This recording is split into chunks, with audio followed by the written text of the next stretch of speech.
ప్రతి దినము దేవుని సన్నిధిలో దేవా నీ కృపావతితో నన్ను బలపరచుము, దినమెల్లా మేము సంతోషించలాగున ఈ వార్తను మాకు దయచేయమని ప్రార్థించి ఒక దినాన్ని ప్రారంభిస్తున్నాం. నేటి దినపు వాగ్దానముగా ప్రసంగి 2:26 నుండి ధ్యానం చేసుకుందాం. దైవ దృష్టికి మంచివాడుగా నుండువానికి దేవుడు జ్ఞానమును, తెలివిని, ఆనందమును అనుగ్రహించును. మనిషి ఈ భూమి మీద జీవించాలని జ్ఞానం కావాలి, తెలివి కావాలి, అలాగే ఆనందం కూడా కావాలి. ఎందుకంటే జ్ఞానం సామెతలు 24:3 ఈ విధంగా రాయబడింది, జ్ఞానం వలన ఇల్లు కట్టబడను, అందుకే దేవుడు జ్ఞానం ఇస్తాడు. మీ ఆత్మీయ ఇంటిని కట్టుకుంటారు. ప్రపంచంలో చాలా మంది ఇల్లు కట్టారు, కానీ నెమ్మది లేదు, సమాధానం లేదు. కానీ దేవుని యందు భయభక్తి గలవాడు దేవుడిచ్చే జ్ఞానంతో ఏం కట్టుకుంటాడు తెలుసా? ముందు తన ఆత్మీయ ఇంటిని కట్టుకుంటాడు. నీ కుటుంబాన్ని ఆత్మీయ రక్షణలోకి నడిపించుకుంటావు, దేవుని యందు భయభక్తి కలిగి జీవిస్తావు. ఆత్మీయ జీవితం కట్టుకునే విషయం గురించి దేవుడు ఒక ఇంటితో పోల్చాడు. యేసు ప్రభువారి యొక్క మాటలు విని వాటి ప్రకారం జీవించేవారు ఎలా ఉంటారు అంటే, బండ మీద కట్టబడిన ఇంటిని పోలి ఉంటారు అన్నాడు.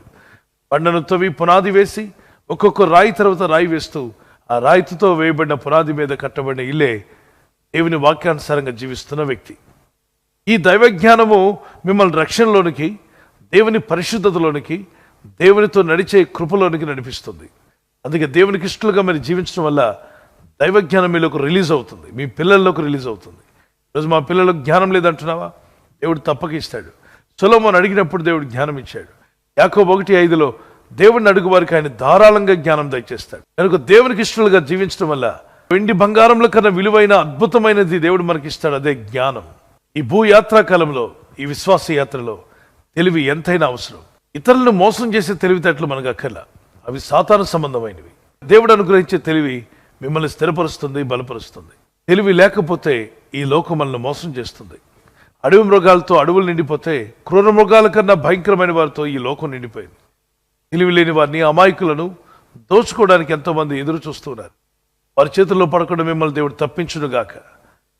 ఇల్లు కొనే విషయంలో కానీ, ఇల్లు అమ్మే విషయంలో కానీ, పొలం కొనే విషయంలో, అమ్మే విషయంలో, మీరు చేస్తున్న బిజినెస్లో కూడా ఏమాత్రం తెలివి తక్కువగా కనబడ్డామా ఎదుటివాడు మనల్ని పడగొట్టడానికి చూస్తాడు, మనల్ని దోచేసుకోవడానికి చూస్తారు.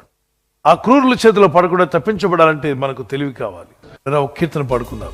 విశ్వాస కవచమును ధరించుచు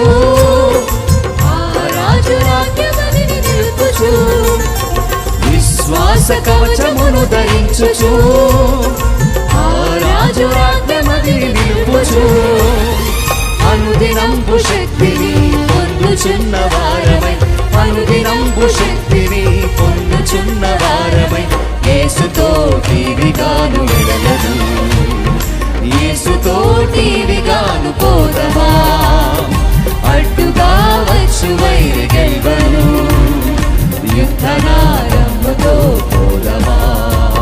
శోధనలు మనలు చుట్టి వచ్చినా, సాతాను అంబులెన్ని తగిలినా, శోధనలు మనలు చుట్టి వచ్చినా, సాతాను అంబులెన్ను తగిలినా, భయము లేదు మనకిక ప్రభువు చెంత నుందుము, భయము లేదు మనకిక ప్రభువు చెంత నుందుము, యేసుతో టీవిగాను వెడలను, యేసుతో టీవిగాను పోదమా, అడ్డుగా వచ్చు వైరి గెల్వను, యుద్ధనాదముతో పోదమా, యేసుతో టీవిగాను పోదమా, అడ్డుగా వచ్చు వైరి గెల్వను, యుద్ధనాదముతో పోదమా.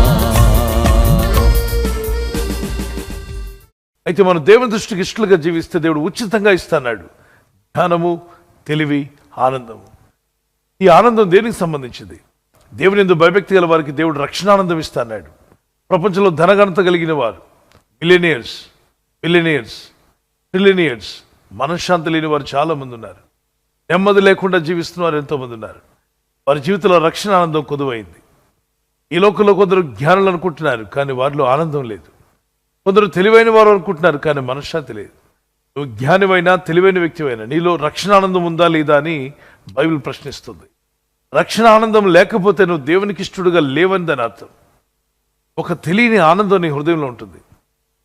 నీ గిన్నె నిండి పొంగి పొర్లుచూ ఉంటుంది. నెమ్మది, సమాధానం. పరిస్థితులు బాలేకపోయినా, మీ స్థితిగతులు తేడాగా ఉన్నా, మీరు ఎటువంటి సమస్యలని వలయంలో కొట్టుమిట్లాడుతున్నా, మీకున్నటువంటి పరిస్థితులు ఏ విధంగా ఉన్నప్పటికీ మీకు తెలియని ఆనందం మిమ్మల్ని పరిపాలన చేస్తూ ఉంటుంది. The Joy of salvation. మరి దేవుని దృష్టికి ఇష్టలుగా జీవించాలి అంటే ఏం చేయాలి? బైబిల్ సెలవిస్తుంది హెబ్రీ పత్రిక 11:6 విశ్వాసం లేకుండా దేవునికి ఇష్టడై ఉండుట అసాధ్యము. దేవుని యొద్దకు వచ్చేవాడు ఆయన ఉన్నాడనియు, ఆయనని వెదుకు వారికి ఫలము దయచేయగలడనియు వారు నమ్మవలని కదా అంటాడు. అంటే దేవుని యొద్దకు వచ్చారా, ఆయన ఉన్నాడని నమ్మండి. ఆయన వెతుకుచున్నారా ప్రార్థనలో, ఆయన మీకు ఫలం దయచేస్తాడని నమ్మండి. ఇది నమ్మి ప్రార్థిస్తే మీరు దేవునికి ఇష్టలుగా మారుతారు. మీ గృహంలో కరెంటు పోయినప్పుడు లైట్ ఆగిపోతుంది, ఫ్యాన్ ఆగిపోతుంది, ఫ్రిడ్జ్ ఆగిపోతుంది, ఇంట్లో ఉన్న అన్ని వస్తువులు ఆగిపోతాయి. అప్పుడు మీరు ఏం చేస్తారు? ఎదురింటి వాళ్ళ వైపు చూస్తారు. ఎదురింట్లో పవర్ ఉందా లేదా, పక్కింట్లో కరెంట్ ఉందా లేదా అని. వాళ్ళ ఇంట్లో లైట్లు వెలుగుతున్నాయి, ఎదురింట్లో కూడా లైట్ వెలుగుతుందంటే మీరు ఏం చేస్తారు? అయితే సమస్య మన ఇంట్లోనే ఉంది అనుకుంటారు. మీ ఇంట్లోనే సమస్య ఉందనుకొని మీ ఇంట్లో ఎవరో ఒకరు తెలిసిన వారిని పిలిచి ఆ ఫీజు క్యారియర్ దగ్గరికి వెళ్ళి దాన్ని బయటికి లాగితే ఎక్కడో ఫీజు కట్ అయి ఉంటుంది. ఆ ఫీజు మనిషి తల వెంట్రుకంత సన్నగా ఉంటుంది. తల వెంట్రుకలంత సన్నని తీగతో మళ్ళా ఫీజుని అటు ఇటు కనెక్ట్ చేసి తీసుకువెళ్ళి మళ్ళా ఫీజు క్యారియర్లో ఇన్సర్ట్ చేయగానే ఆగిపోయిన లైట్ వెలుగుతుంది, తిరగడం ఆగిపోయిన ఫ్యాన్ తిరుగుతుంది, ఆగిపోయిన ఫ్రిడ్జ్ పనిచేస్తుంది, ఇల్లంతా వెలుగుతో నిండిపోతుంది. చిన్న వైర్ కనెక్ట్ అవ్వగానే ఆగిపోయినవన్నీ తిరిగి పనిచేశాయి. అలాగనే మన జీవితంలో దేవునికి మనకు మధ్యలో విశ్వాసం అనేది ఆ ఫీజు క్యారియర్ లాంటిది. తల వెంట్రుకంత సన్నగా ఉన్న మిమ్మల్ని దేవునికి ఇష్టలుగా మారుస్తుంది. యేసుక్రీస్తు ప్రభువారి మీద మీకున్న విశ్వాసము దేవునితో మిమ్మల్ని కనెక్ట్ చేస్తుంది. ఆ పరలోక దేవుని శక్తిని మీరు పొందే విధంగా, దేవుని కృపకు అర్హులుగా, దేవుని కనికరం పొందేవారిగా, దేవుడు అనుగ్రహించే దీవెనలకు వారసులుగా మార్చివేస్తుంది ఈ విశ్వాసం అనేది. అందుకే దేవునికి ఇష్టలుగా జీవిస్తే మీకు దేవుడు అనుగ్రహించేది జ్ఞానము, రెండవది తెలివి, మూడవది ఆనందము. ఈ మూడు కూడా ప్రభు మీకు ఈ ఉదయకాలం దయచేయనుగాక. అయితే ఒక తీర్మానం మీరు తీసుకోవాలి. ఎవరికి ఇష్టలుగా జీవిద్దాం అనుకుంటున్నారు? లోకానికి ఇష్టంగానా, స్నేహితులకు ఇష్టంగానా, లేదా మీ బంధుమిత్రులకు ఇష్టంగానా, లేదంటే సృష్టికి కర్త అయిన దేవునికి ఇష్టంగానా? మీరు తీసుకునే తీర్మానమే మీ జీవితాన్ని నడిపిస్తుంది. ఎన్నో సంవత్సరాలుగా జీవించాను మనుషులకు ఇష్టంగా, బంధువులకు ఇష్టంగా, స్నేహితులకు ఇష్టంగా, చాలు, దానివల్ల పొందింది ఏమీ లేదు. కానీ ఇక నుండి సృష్టికర్త దేవునికి ఇష్టంగా జీవిస్తాను, ఆయన అనుగ్రహించే ఆశీర్వాదాలు పొందుకుంటాను, ఆయన ఇచ్చే నిత్య జీవాన్ని పొందాలనుకుంటున్నాను అని వారు మీ చేతులను పైకెత్తగలరా? షల్ వి ప్రే. ప్రార్థన చేసుకుందాం. కళ్ళు మూసుకునండి. జీవాధిపతి అయిన మా పరలోకపు తండ్రి, ప్రభా, ఈ వాగ్దానం పట్టుకొని ప్రార్థన చేస్తున్న ప్రతి ఒక్కరిని దర్శించండి. దేవునికి ఇష్టలైన వారికి భూమి మీద మీరు జ్ఞానం ఇస్తానని వాగ్దానం చేశారు, తెలివినిస్తా అన్నారు, ఆనందమును కూడా దయచేస్తా అన్నారు. ఆ రక్షణ ఆనందం ప్రతి ఒక్కరికి దయచేయండి. ఈ వాగ్దానం ఎత్తి ఎవరైతే ప్రార్థిస్తున్నారో ఈ రోజు నుండి ఒక తీర్మానం, నీకు ఇష్టలుగా జీవించాలి, నీ చిత్తం నెరవేర్చాలన్న ఒక మంట వారి హృదయాల్లో కలుగు చేయండి. నీ కొరకు జీవించే కృపను వారికి దయచేయండి. పరలోకమును దిగి వచ్చే జ్ఞానం వారికి దయచేయండి. ఎవరైనా హాస్పిటల్లో ఉన్నా, ఐసీయూలో ఉన్నా, ప్రభు, ఎవరైతే సీరియస్ కండిషన్లో ఉండి బాధపడుతున్నారో వారికి యేసు నామములో స్వస్థతను అనుగ్రహించండి. మీ గాయపడిన హస్తమును చాపి వారికి ఉన్న సకల రోగాల నుండి విడుదల ఇచ్చేయి. వారిని లేపి నడిపించడాన్ని సాక్షులుగా నిలబెట్టుకోండి. ఈ ఉదయకాలం ప్రతి రోగి యేసు నామములో స్వస్థత నొందునుగాక. తండ్రి, ఈ దినం ఎవరైతే ప్రయాణమై వెళ్ళబోతున్నారో, అది రైలు మార్గమైనా, ఆకాశ మార్గమైనా, బస్సుల్లో, వాహనాల్లో ఎక్కడ ప్రయాణం చేస్తున్నా, రోడ్డు మార్గంలో ఏ వాహనంలో వారు ప్రయాణం చేస్తున్నా, నీ ప్రజలకు కాపాడే దూతలను పంపండి.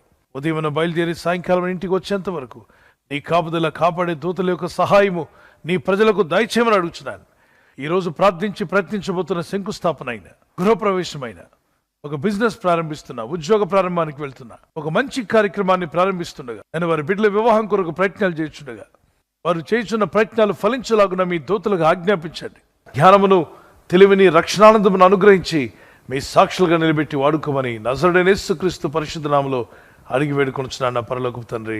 ఆమేన్. God bless you. బర్త్డే జరుపుకున్న happy birthday to you. Many more returns of the day. God bless you. మీకు వాగ్దానము కీర్తన 128 2వ వచనం, blessings and prosperity will be yours. ఈ వాగ్దానం మీకు నెరవేరాలని ప్రార్థిస్తున్నా. నీవు ధన్యుడవు, నీకు మేలు కలుగును. God bless you with this promise. ఈ బర్త్డే రోజున మరి ఎన్నో బర్త్డేలు జరుపుకునేటువంటి సహాయం ప్రభు మీకు ఇచ్చి ఆయన సాక్షులుగా మిమ్మల్ని వాడుకును గాక. God bless you. ఎవరైతే యానివర్సరీ జరుపుకుంటారో, many more returns of the day. God bless you. భార్య భర్తలని మీ ఇద్దరి మధ్యలో ఐక్యత, ఏక మనసు, లవ్ అండ్ ఎఫెక్షన్ ఇంక్రీజ్ అవును గాక ప్రార్థిస్తున్నాం. యెషయా 26:12, ఐజియా 26:12.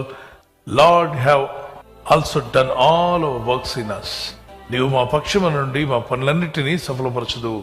మన పక్షంగా ప్రభు ఉండి కార్యాలు చేస్తాడు. మీ పక్షంగా, మీ కుటుంబ పక్షంగా, మీ బిడ్డల విషయంలో, మీ కుటుంబ విషయంలో, మీ సంతానం విషయంలో ప్రభు మీ పక్షంగా ఉండి ఆయన మేలు చేసి మిమ్మల్ని స్థిరపరచును గాక.